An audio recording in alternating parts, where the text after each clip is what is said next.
বিরাটের ক্ষেত্রে তিনটে জিনিস এই আইপিএলটা গুরুত্বপূর্ণ হবে। প্রথমত, বিরাট কোহলি কিন্তু গত 2 মাস আন্তর্জাতিক ক্রিকেটের বাইরে, মানে ক্রিকেট ব্যাটই ধরেননি। শেষ যে উনি ম্যাচটা খেলেছেন T20, সেটা হচ্ছে আফগানিস্তানের বিরুদ্ধে, সেটা হচ্ছে 11ই জানুয়ারি ও 14ই জানুয়ারি। প্রথম ম্যাচটা 29 করেছিলেন, পরের ম্যাচটা 0 করেছিলেন। সিরিজের প্রথম ম্যাচে তিনি খেলেননি, ব্যক্তিগত প্রথম ম্যাচটাই খেলেননি। 14 এবং 17 বোধহয় দুটি ম্যাচ ছিল জানুয়ারির, এই করেছেন। এবার ওয়ানডে ক্রিকেটের কথা যদি তুমি বলো, সাদা বলের যেটা কথা হচ্ছে, কারণ এখন আমরা তো ক্রিকেটকে দুটো ভাগে ভাগ করি, লাল বল, সাদা বল।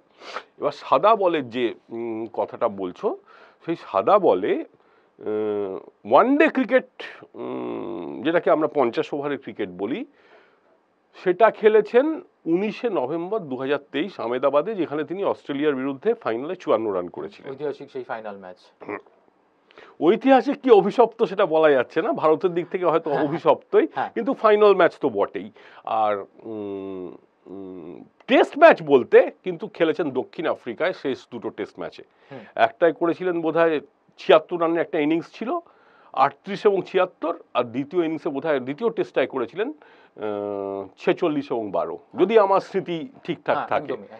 এটা যদি হয়, সেটা কিন্তু প্রায় ওই ডিসেম্বর জানুয়ারি মাসের কথাই বলছি।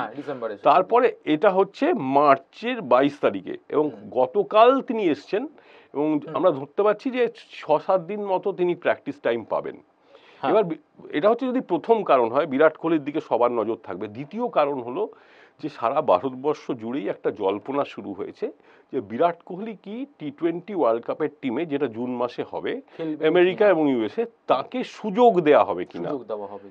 খেলবেন যে তিনি বলেছেন, তার কারণ হচ্ছে তাহলে আফগানিস্তান সিরিজে তাকে ফিরিয়ে আনা হতো না, কারণ আফগানিস্তান সিরিজে তিনি যে ফিরে এসেছেন সেটা প্রায় 1 বছর বাদে T20-তে, 14 মাস বাদে ফিরেছেন তিনি। ঠিকই, 14 মাস বাদে যে ফিরলেন, তার কারণ হচ্ছে নিশ্চয়ই ধরা হলো যে রোহিত শর্মা এবং বিরাট কোহলিকে বাদ দিয়েই কিন্তু 2022 সালের অক্টোবরে তো আমরা টিম ভেবেছিলাম।